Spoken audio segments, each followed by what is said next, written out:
Le RIAFPI, le réseau international des agences francophones de promotion des investissements, a organisé mardi à Abidjan sa cérémonie de passation des charges entre Emmanuel Essi, ministre ivoirien de l'investissement privé, et Anthony Kinzo Kamol, directeur général de l'Agence nationale pour la promotion des investissements de la République démocratique du Congo.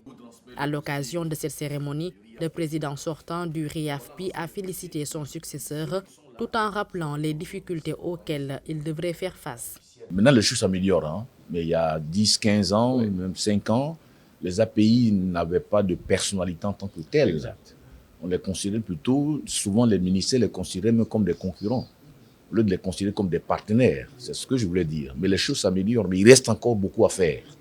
Parce que quand on donne à une API des capacités financières, il faut lui donner aussi la capacité de pouvoir décider, de pouvoir conduire. Quand on signe des accords internationaux, commerciaux avec des pays, mais l'API est au centre de ces genres d'accords. Mais souvent, les API ne sont pas associés dans la négociation de ces accords.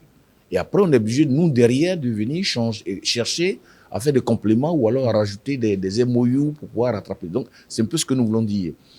Pour le président Anthony Kinzo Kamol, il faut davantage renforcer l'impact, le positionnement du RIAFPI, qui est une plateforme d'échange de meilleures pratiques en matière de promotion des investissements, en mettant en place des instruments financiers et autres mesures d'accompagnement des investisseurs, telles que la visibilité et la notoriété du RIAFPI auprès des gouvernements et des organisations internationales, y compris l'OIF.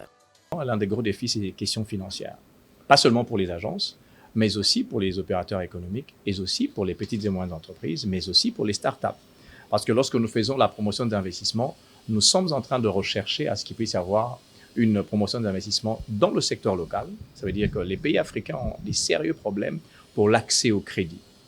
Créé le 17 mars 2014 dans la dynamique du renforcement de la francophonie économique, le réseau international des agences francophones de promotion des investissements est composé de 17 pays membres.